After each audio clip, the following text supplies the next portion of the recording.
guys, so I am in my office today and I was just thinking about financial aid. So I'm actually a student myself. I'm a doctoral student and I've been filling out a lot of scholarships lately to help me with paying for my tuition fees. And I thought that I would share some tips with you on how you can make sure that you are completing the appropriate financial aid process for yourself as well. But before I get started, I need you to drop down right below, down here somewhere, and make sure that you click the subscribe button. That really helps me out a lot. All right, so let's get started. When should you apply? So when should you apply for federal aid, for scholarships? You want to make sure that you apply as early as possible. So this is one of those situations where my favorite phrase comes into place. To be early is to be on time, and to be on time is to be late, okay? So make sure that as soon as that priority deadline opens, and it varies depending on where you are, you want to make sure that you go in and that you complete that information as soon as possible. I know for me, as soon as FAFSA opened up and scholarships for my actual college opened up, private donor scholarships, I went in the first day and I completed as much as I could until it closed, okay? So make sure that you are paying attention to priority deadlines. You can find these deadlines through the Office of Financial Aid or Scholarships at your school, or you can find them just by doing a simple Google search. So make sure that you take advantage of priority deadlines. That's very important. So everybody wants free money, right? I know I do. So one of the first steps in securing federal aid is by going to FAFSA.gov, and FAFSA is basically your federal financial aid form that you have to fill out every year. Now you're going to need a few documents in order to make sure that you complete your application. The first thing you need, of course, is a login. So if you don't have a login, you're going to have to set that up. You're going to need to know your social security number. You're going to need to have either your tax forms or your parents' tax forms.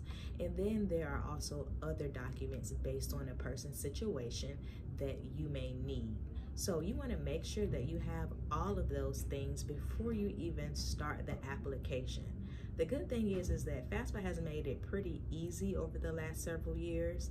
A lot of times you can transfer your IRS tax return right over from the website. You don't even have to scan it or upload it or do anything like that. And that makes the process much, much easier. So over the past few weeks, I have probably completed at least 10 scholarships. Now, as a graduate student, money is a lot of times very limited. However, for undergraduate students, there's a lot more incentives as far as going to college. But as a graduate student, sometimes you have to do a little digging. Now, whether you're graduate or undergraduate, you still want to make sure that you reach out to your school scholarship or financial aid department, because sometimes there's things that are being offered that you may not know about unless you ask. So make sure that you do that. And every school has a financial aid or a scholarships department. You can find yours by going to your school's website and by clicking the directory. There are also a lot of private donor scholarships. So that's money that's not associated with federal financial aid. Sometimes some individuals have already used all of that money depending on your situation, and you may need money from some other places. So private donors are people who are wealthy and who want to give money to students who are in college based on whatever that person's interests may be.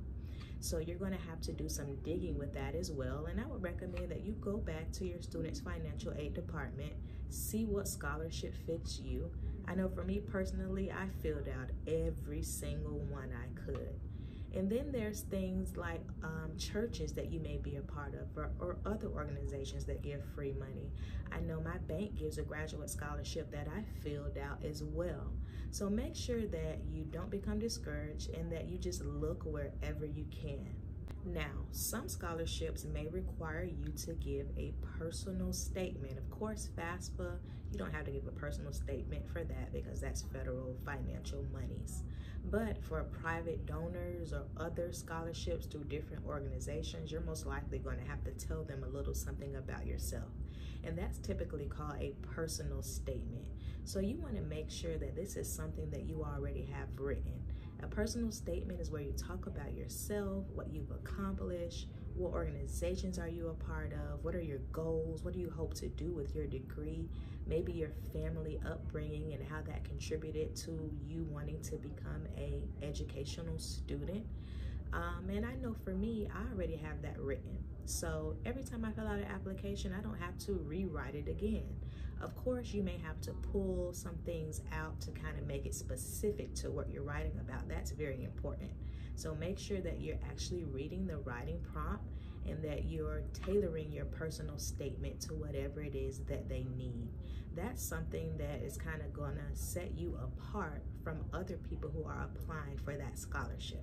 You also want to make sure that you have someone review your personal statement, okay? You don't just want to write it up and then turn it in. Have somebody review it. Make sure you've read over it aloud to yourself several times. Now is not the time for any grammatical errors or anything that doesn't make sense. You really got to be on top of your writing game.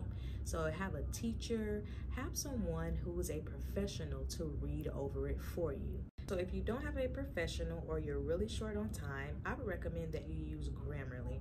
So Grammarly is a free, and I love free, website that goes over your writing for you. It looks at punctuation, it looks at capitalization, and then they also have another level that you could actually pay for. But I use the free version and it works pretty well for me.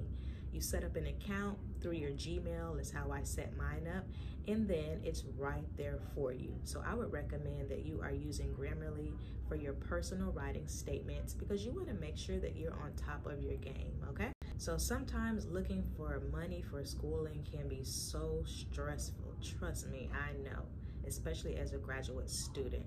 However, don't let that get you down. Keep looking, keep searching, apply to every single thing that you can, and just give it your best, give it your all. Something's going to come through, okay? So I hope this video was helpful for you. Drop down in the comments and let me know if there were any other scholarship categories or organizations that I may have missed that like to give free money that could possibly help somebody out. I would love to know. Or maybe there's a way that you actually look for scholarships that I didn't mention. Drop down in the comments and let me know as well. Please don't forget to like, share, and subscribe to this video, and I hope to see you next time. Bye.